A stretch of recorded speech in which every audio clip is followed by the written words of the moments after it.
Good afternoon, and welcome to Thinking Tuesday. If it's Tuesday at noon, we know it's time for Thinking Tuesday. So, thank you so much for joining me. This is the time on Tuesday at noon where we spend a few moments just reflecting on how we think, what we think, why we think what we think, and we also have the courage to challenge and change thought patterns that are going against our personal growth and our values.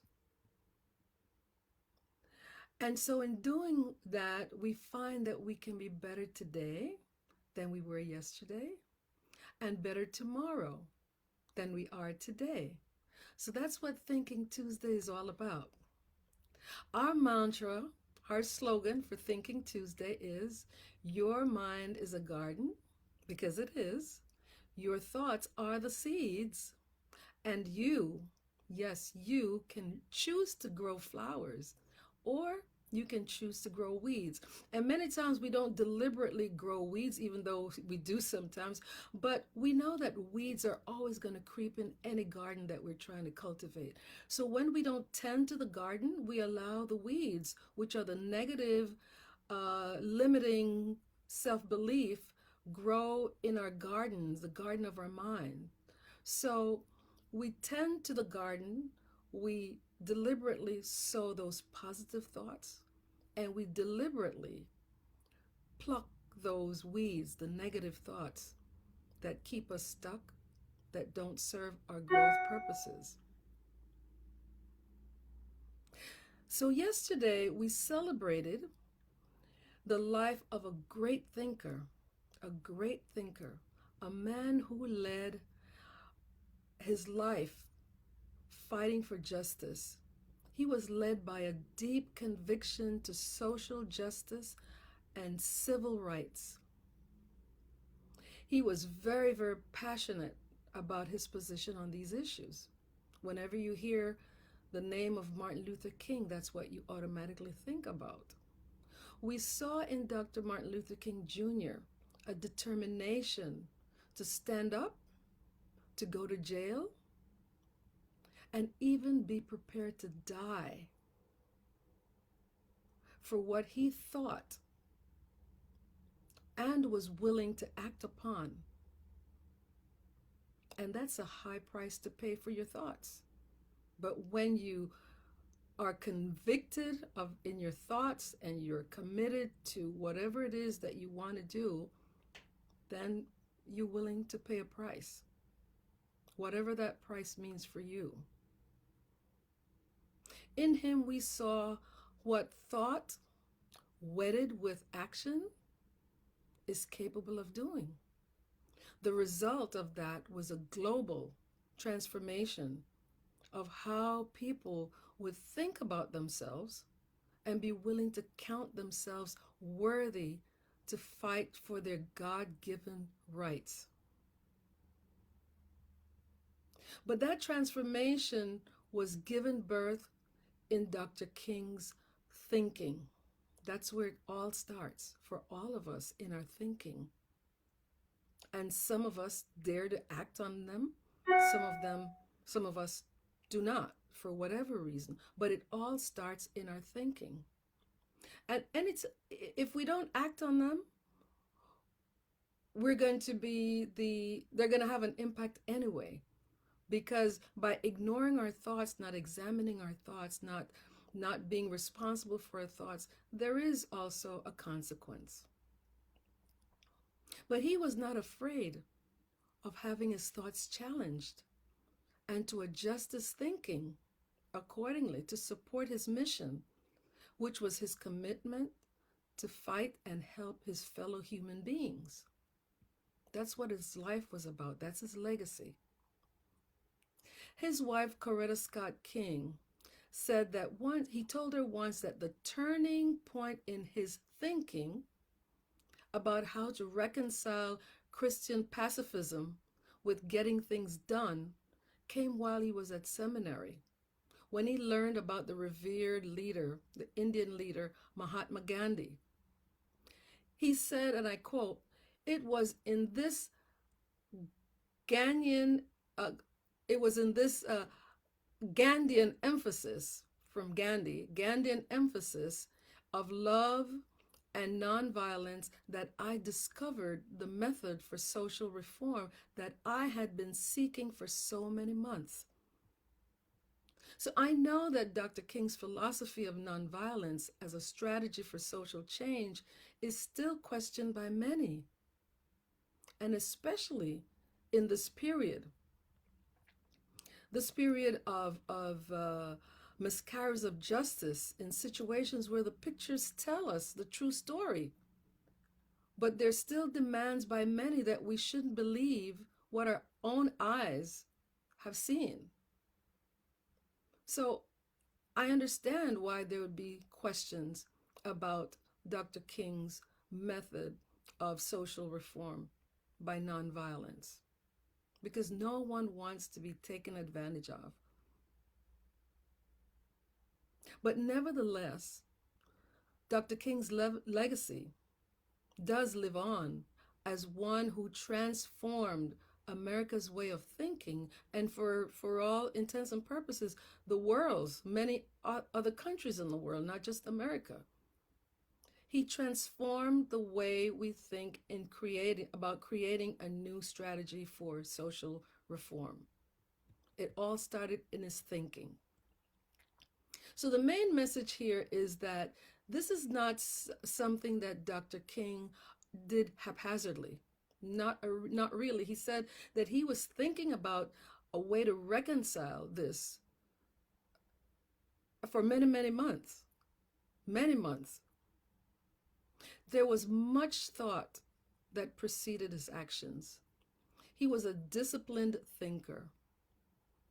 He reflected on what he wanted to accomplish and the risks involved in what he was trying to accomplish. But his thinking was informed by his values.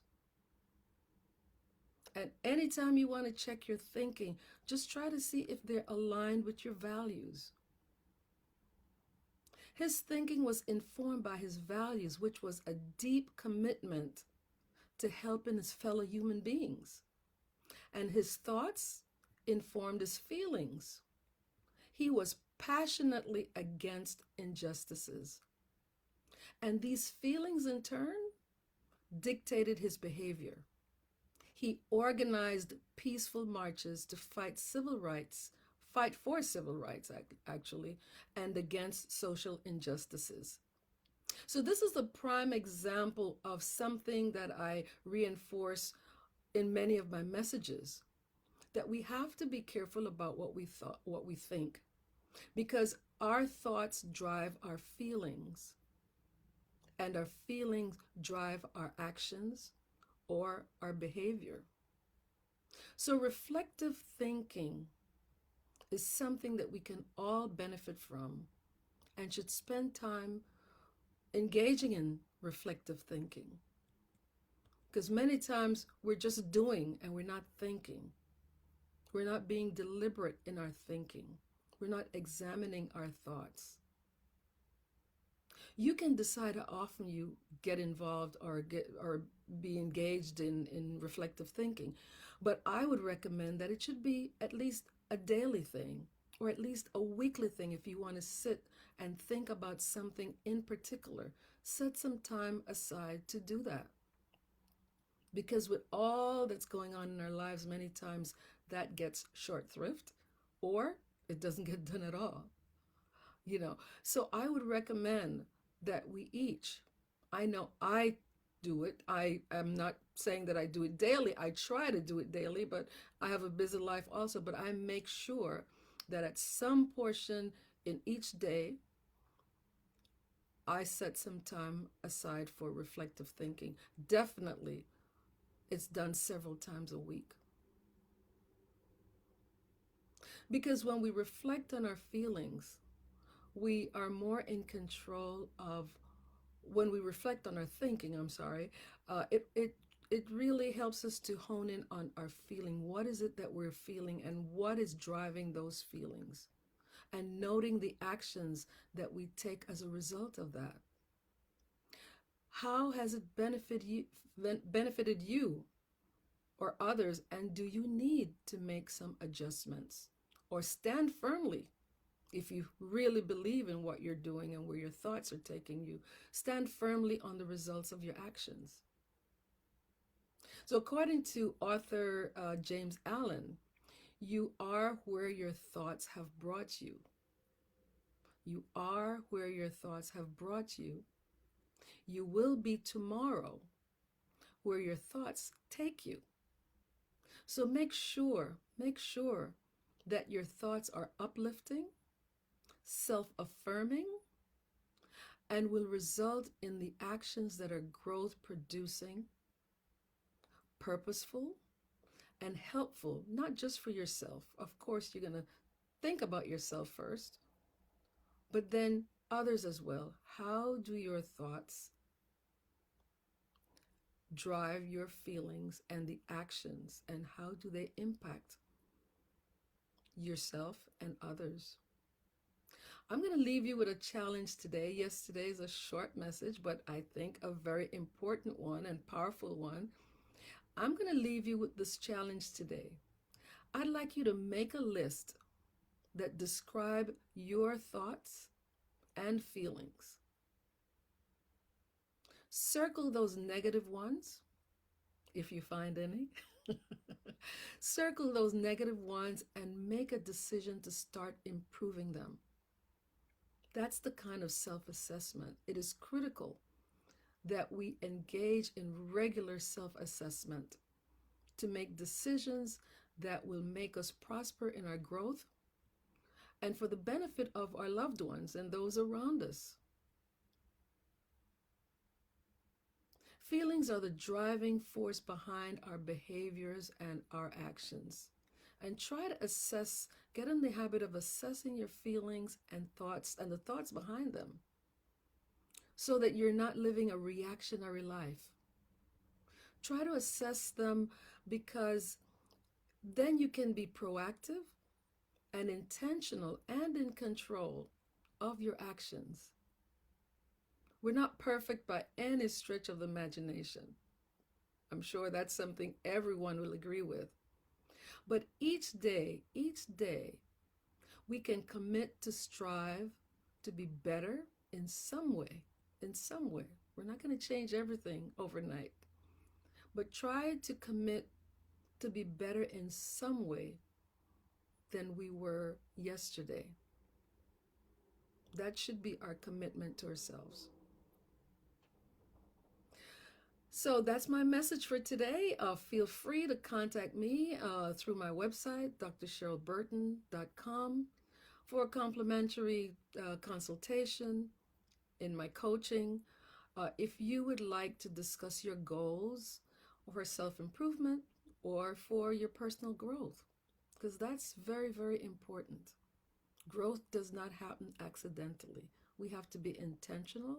We have to be willing to step out of our comfort zone. We have to be willing to challenge our thinking. We have to be willing to make adjustments if what we're doing is not helping us to move in the direction that we say we want to move. Let us look at some of those growth gaps that prevent you from being where you want to be. By growing yourself and raising your awareness of your infinite potential, you can continue to become that person that you aspire to be and to live a purposeful and fulfilling life. It's so good to know that every day we have an assignment to do better than we did yesterday. So feel free to reach out through my website. Thank you for joining me today, and please share this message as I always encourage you to do. Share it with someone that you feel would benefit from it. Replays are also available on my YouTube channel, Cheryl Burton Thinking Tuesday. And while you're there, please subscribe to my channel so that that would allow me to continue to bring motivational and uplifting messages to help you and others along your personal journey. So I thank you. I thank you again for joining me. I look forward to seeing you again next Tuesday at noon. And be kind to yourself. Be Have self-compassion. Sometimes we're too hard on ourselves. Sometimes we want to move faster than we are allowed to or that we can. But as long as you're trying, that's all that you can ask. So thank you for listening. I look forward to seeing you next Tuesday at noon, right here on Thinking Tuesday. And I hope that you will visit my website. There are many, many programs there that you can avail yourself of. You might not know exactly what you need, but you might see something there that will trigger you to decide that you want to avail yourself of that. And all of my programs are uniquely constructed to my clients' needs. So if you don't see something there that you're looking for, feel free to reach out to me and I'll be glad to speak with you and make it available for you. So take care and enjoy the rest of your day. Bye-bye for now. Till next Tuesday. Bye.